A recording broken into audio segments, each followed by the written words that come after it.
There's a smell hospitals have that nobody talks about honestly. Not the bleach.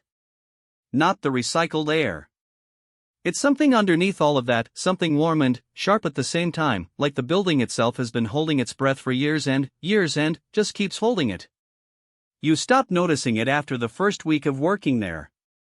Then, one random Tuesday in March you walk through the staff entrance on Fulham Road and it hits you again like it's your first day, and you stand there for a half second wondering how you ever got used to it at all.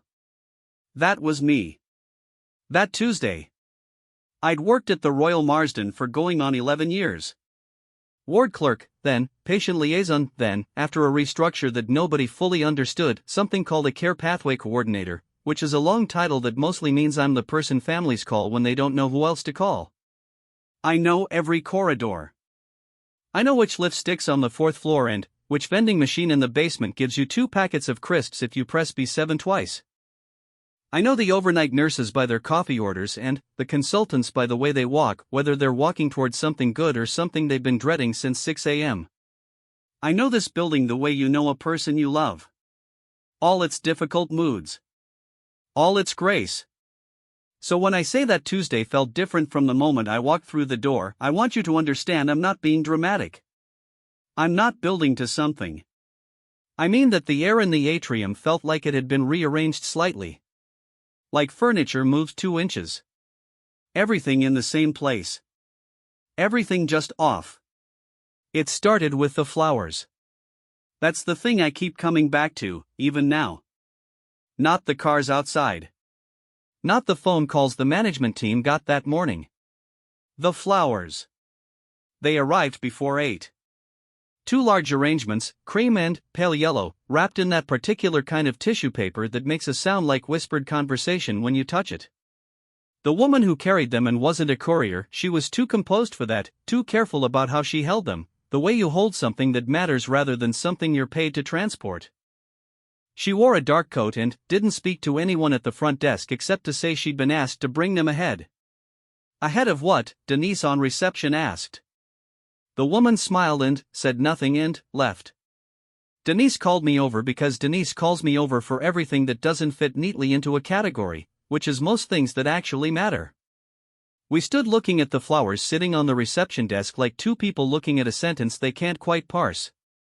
There's no card, Denise said. There will be, I said. I didn't know why I said it. I just knew. The morning moved the way mornings do on a ward where people are fighting for their lives, which is to say it moved at 2 speeds simultaneously. The urgent parts moved fast and, without ceremony. The waiting parts moved like something poured into a glass too slowly, every second visible, countable. By 9:30 we had 4 new admissions, a family meeting on the 3rd floor that went badly and, then, slightly better, a consultant who needed a translator for a patient whose English had mostly left her along with her energy, and a ward sister named Gloria who had been on her feet since the previous afternoon and who was running on institutional willpower and the world's worst canteen coffee. Gloria was the kind of nurse you write about when you want to explain what a vocation is. 16 years at Marsden. She'd held more hands at the end of more lives than most people hold in a lifetime, and she still, this is the part that got me every time, she still knocked before entering a room. Every time. Even when the patient was asleep. Even when she was in a hurry. She knocked, she waited 1 beat, and then she went in. As if the knock was a way of saying, you still matter to me as a person and not as a room number. I watched her do it that morning from the far end of the corridor and, I thought, there is no award that covers what that knock is worth. I was still thinking about that when my phone rang. It was Martin, the hospital's head of communications. Martin communicated primarily through urgency. He'd been in the job 3 years and had the look of a man who aged 6 months per week. Are you near the main entrance? He said. I'm on 3. Come down. Now. Don't just come down. Martin, I have a family meeting at Bridget can cover it. Come down. He hung up before I could tell him that Bridget was already covering 2 other things, that Bridget was always covering 2 other things, that Bridget deserved a promotion and a holiday in that order. I put my phone away. I took the stairs because the 4th floor lift was doing that thing again. the atrium when I reached it was different. That's the only word. The same people. The same chairs.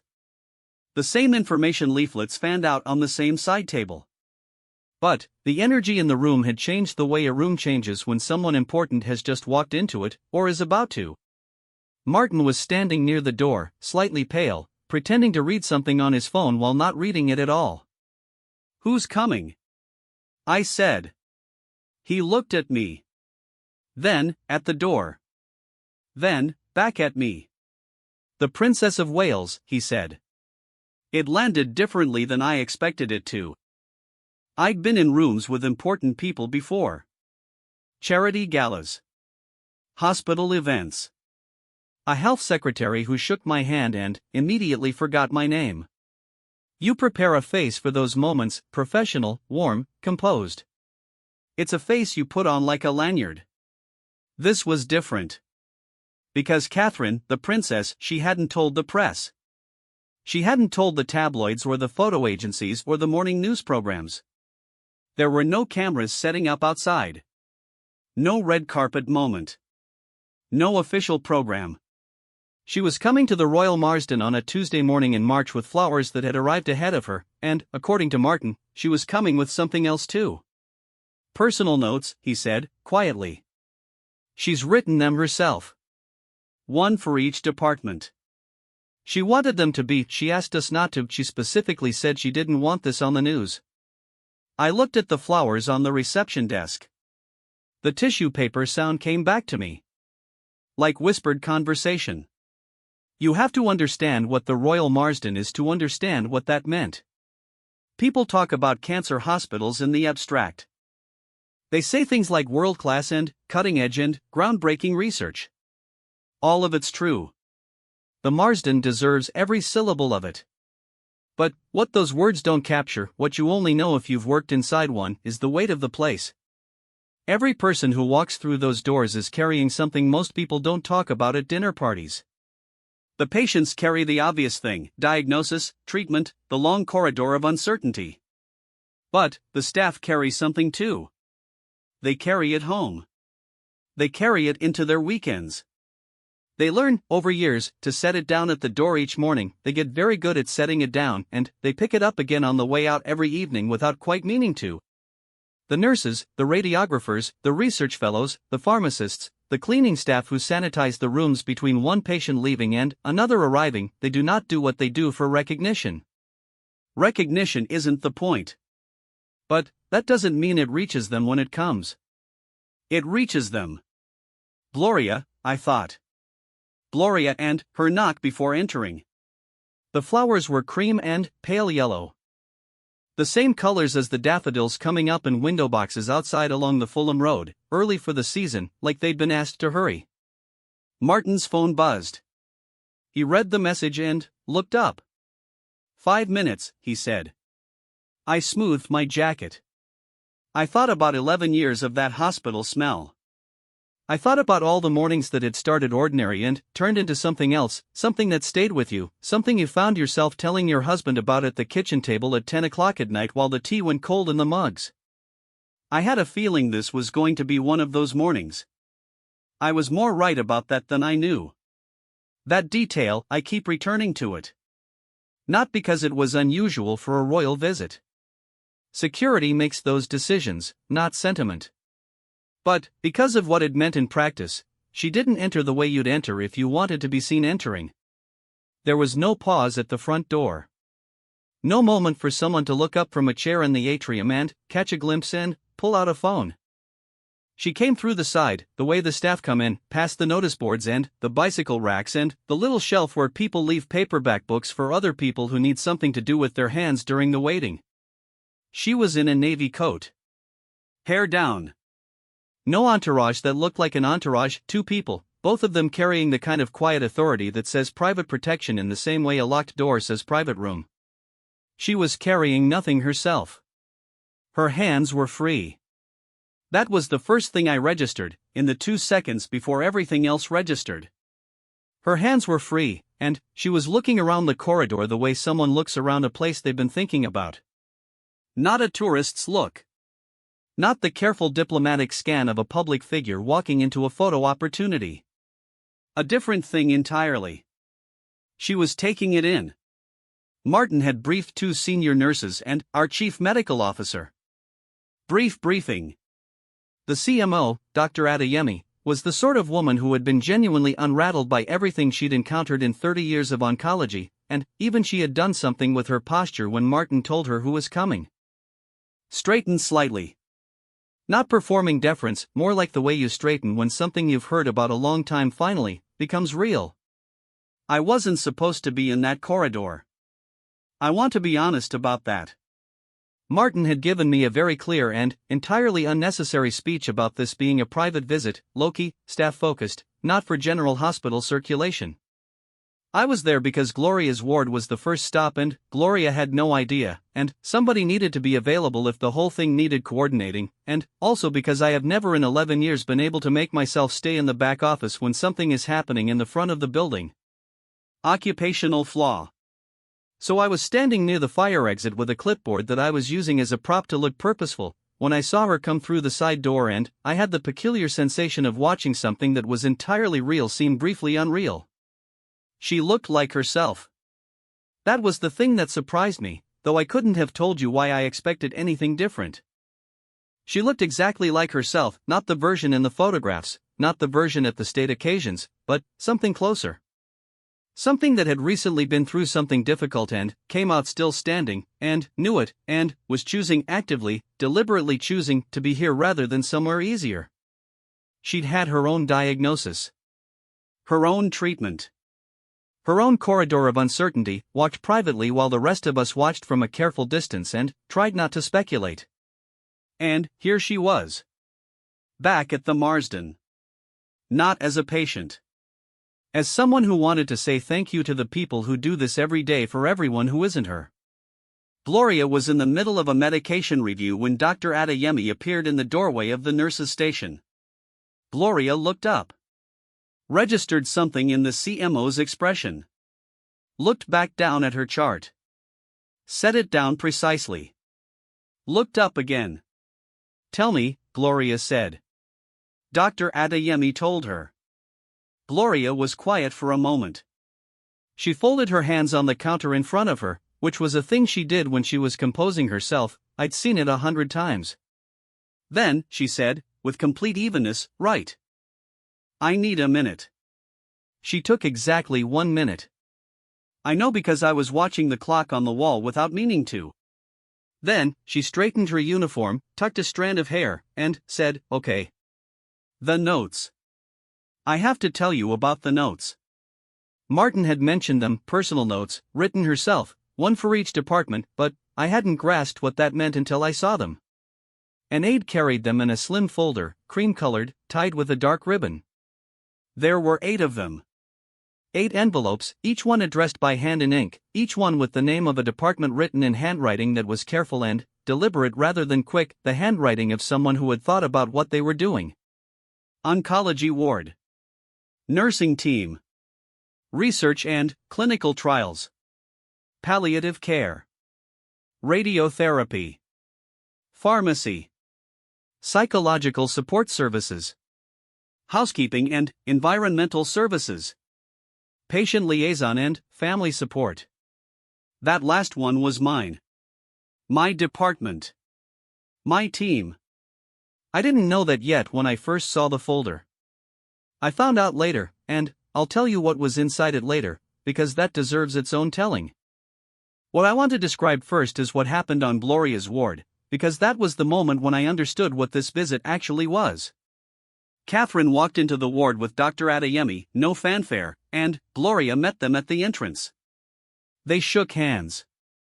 Then, Catherine said something low, something I couldn't hear, and, whatever it was, made Gloria look at her differently, not starstruck, not deferential.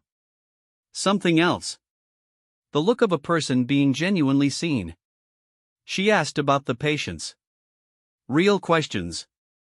Not the kind of questions asked for the benefit of a room. She asked about treatment protocols, about what the overnight shifts felt like during difficult weeks, about the research trials running on this ward and what the nursing staff's role in those was. She listened in the particular way that shows a person has done the work beforehand.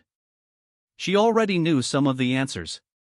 She was asking to confirm and to show she'd done her homework.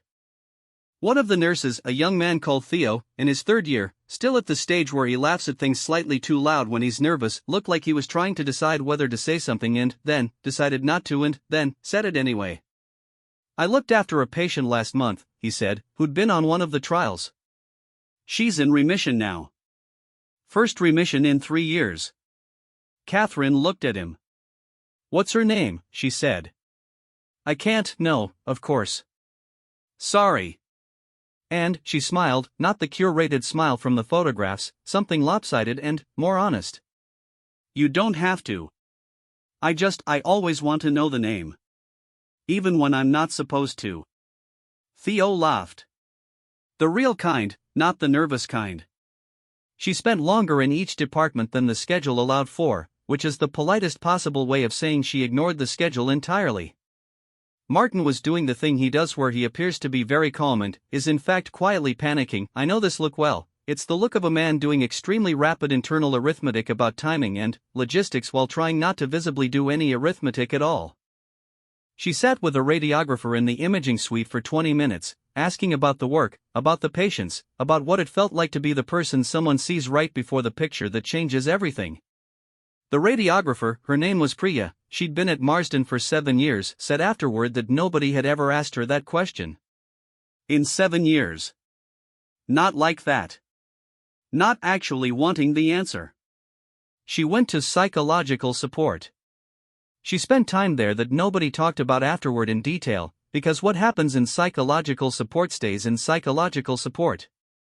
But the therapist who came out at the end of it, a quiet man called Graham who I'd always thought of as completely affect neutral, the human equivalent of still water, Graham came out with his hand pressed flat over his sternum, like someone had handed him something too big to carry normally. He just stood there for a moment.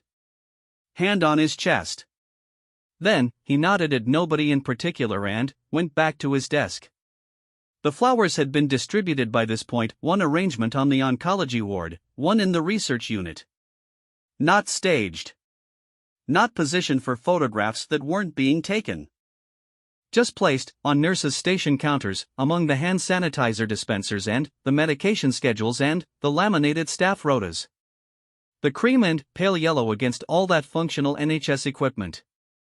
It should have looked incongruous. It didn't.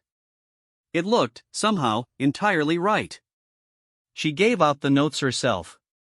She didn't hand the folder to someone else and let them distribute. She carried the envelopes herself, walked to each department, and placed the envelope in the hands of whoever was the most senior person present, not as a ceremony, not with a speech attached to it. She held out the envelope. She said to each person, looking at them directly, something along the lines of, "This is for all of you, not just you, but I wanted to put it in someone's hands." When she reached the patient liaison office, when she came through the door and I realized, standing near the back with my prop clipboard, that she was walking toward me and my team, I had a 3-second moment of pure cognitive failure where I forgot my own name, my 11 years, everything I knew about being professional in unexpected situations. She handed the envelope to my colleague Rashida, who was the senior-most person in the room, and said exactly that. "For all of you. But I wanted it in someone's hands."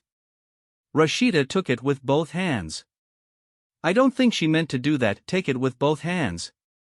I think it was just what her hands did. Catherine looked around the room. At the family photos people had stuck to monitors. The half-dead succulent on the windowsill that we'd been collectively failing to keep alive for 2 years. The whiteboard where we tracked who was waiting for what and how long and whether anyone had eaten. The mugs. The papers. The worn patch on the carpet near the coffee machine where everyone stood every morning. She looked at all of it. "I know what this room is," she said, not to anyone specifically. "I know what it means to a family when someone in this room picks up the phone." She said it simply. Not trying to land a line. Just saying a thing she knew to be true. The room was quiet in the way rooms get quiet when something real has just been said in them. Then, she moved on.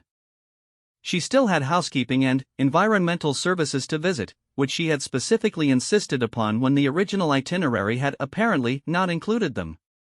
Martin confirmed this to me later, slightly rueful, the way he gets when he's realized someone else has been right about something he missed. She'd looked at the itinerary and asked, "Where's housekeeping?" And, when Martin started to explain that it wasn't typically at them, she said. The housekeeper she spoke to longest was a woman named Bridget. Bridget had been cleaning the wards at Royal Marsden for 19 years. She is 61 years old and she has arms that look like she's been doing this work her whole life, which she has. She was mopping the corridor outside radiotherapy when the small group rounded the corner and she saw who was coming and she stood her mop against the wall and she waited, with her hands clasped and her chin up, not nervous exactly but paying attention, the way someone stands when they know that the next 10 seconds are going to be different from the ones before.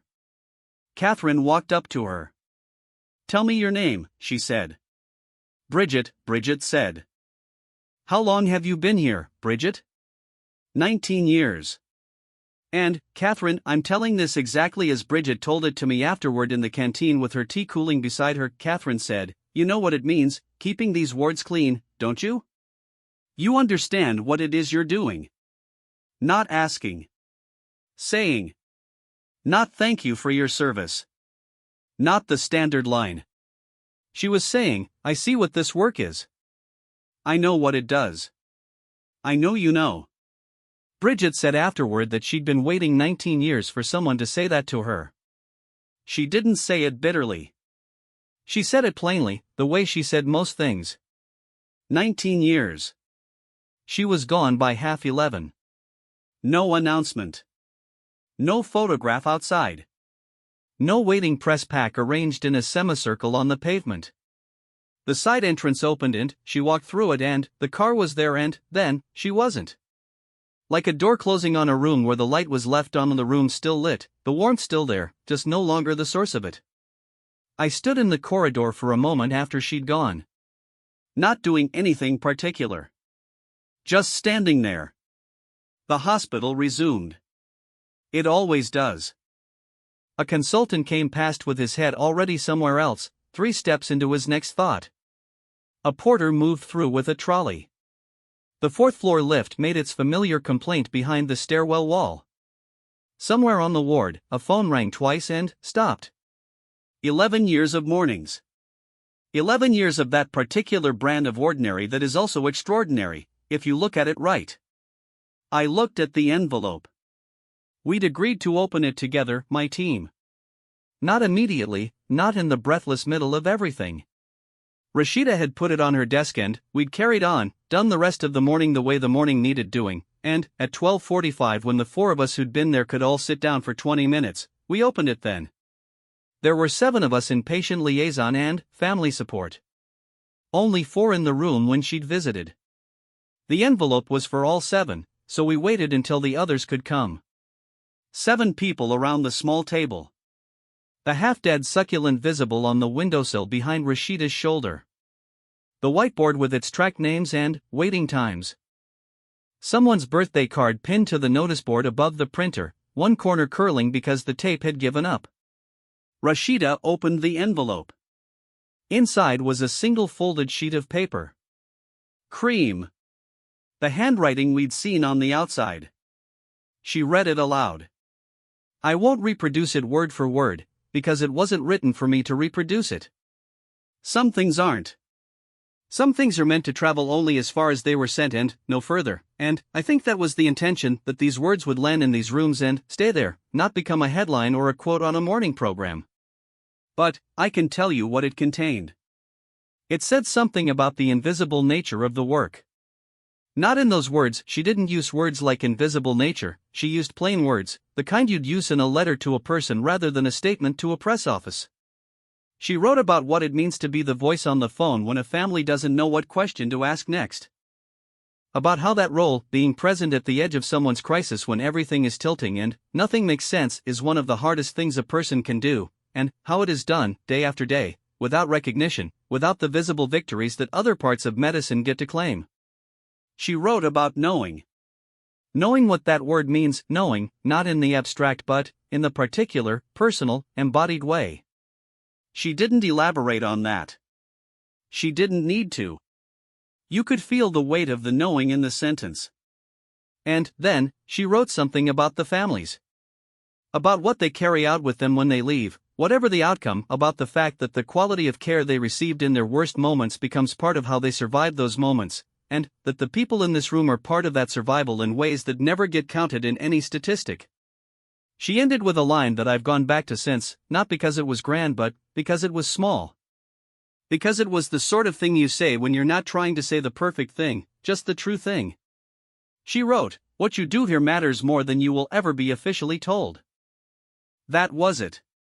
That was the end of the letter. Rashida lowered the page. Nobody said anything for about 10 seconds. Which, in a room with 7 people in it, is a long time to be quiet. Then, Claire, who had been a patient liaison officer for 3 years and who I'd never seen cry at work, Claire, who handled death notifications with steady professionalism and only ever fell apart in her car, Claire made a sound like someone sitting down in a chair they'd been standing beside for hours. Not crying. Something older than crying. Something that releases rather than breaks. The flowers lasted the rest of the week.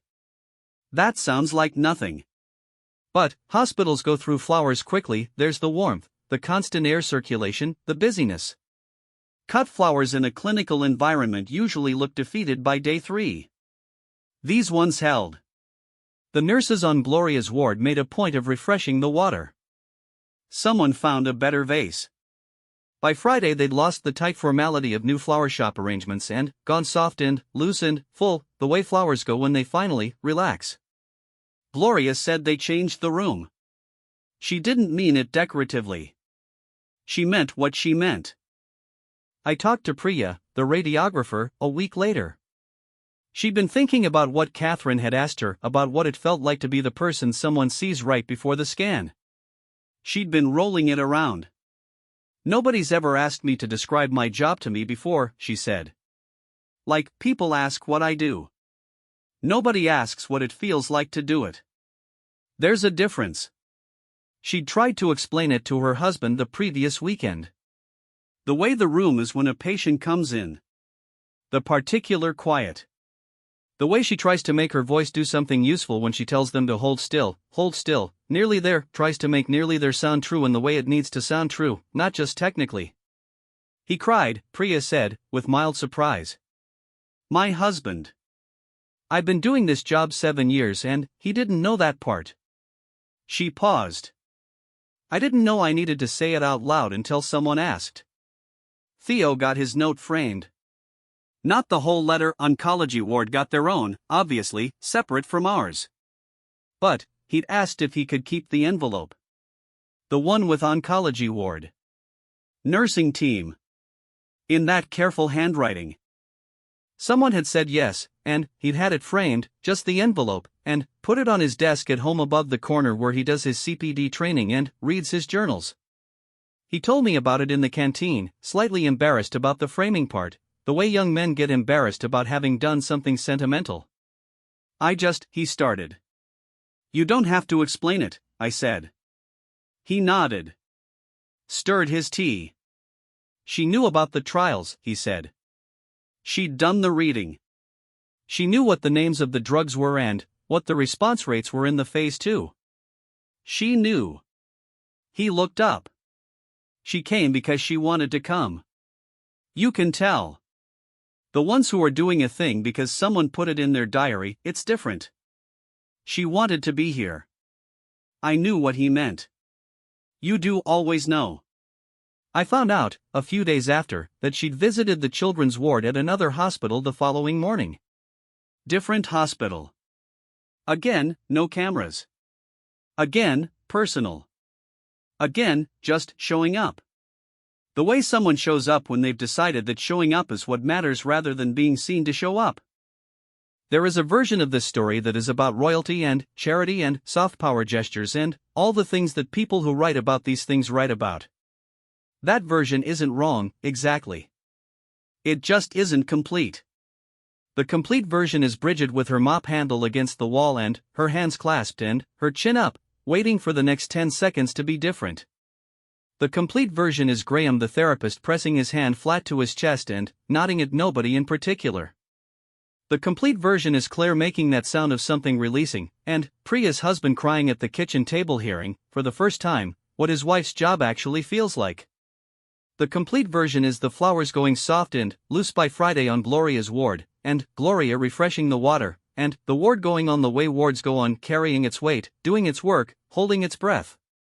I read our letter again the night of the visit. At home, at the kitchen table. My husband asleep. Tea going cold. The line at the end. What you do here matters more than you will ever be officially told. I thought about 11 years. I thought about the faces in the waiting rooms, the phone calls that come in at 3 in the afternoon on a Friday when everything is at once urgent and untranslatable, the families who leave the building on the worst day of their lives and, still, somehow, say thank you to the person who held the logistics together while they fell apart. I thought about the smell of the building that I'd stopped noticing. I've noticed it every morning since. She didn't have to come. That's what I want you to understand. The Royal Marsden doesn't need a royal visit to validate what it does. The work is the work. It will be done tomorrow and next weekend, in all the years that the cream and yellow flowers are long gone and the letters are pinned to the insides of lockers and tucked into desk drawers and framed on shelves. But she came. Without the cameras. Without the press statement. Without the structured narrative and the managed optics and all the scaffolding that turns a real human gesture into a media moment. She came with flowers wrapped in tissue paper that sounds like whispered conversation. She came with 8 envelopes addressed in her own handwriting. She came with her hands free and her eyes open, looking around the way you look at a place you've been thinking about, and she gave the people inside it something they'd been carrying without quite knowing they needed to set down. She named the work. She looked at Bridget's 19 years and named what they were. She looked at Gloria's knot before entering and saw it for what it was. She asked Priya to describe what the room feels like, and, in asking, she gave Priya permission to know it was worth describing. She named it all. And, sometimes, not always, not as a substitute for the structural change and the pay and the recognition that these institutions and these people deserve, all of which matters more and differently, but sometimes, on a Tuesday in March when the daffodils are early along the Fulham Road and the air in the atrium feels like furniture moved 2 inches, sometimes a person can walk through the side door and just name a thing, and the naming is enough to change the weight of it. Not to make it lighter. To make it feel, finally, the right weight. The weight it always deserved to be. She came without the cameras. And, somehow, that was the loudest part.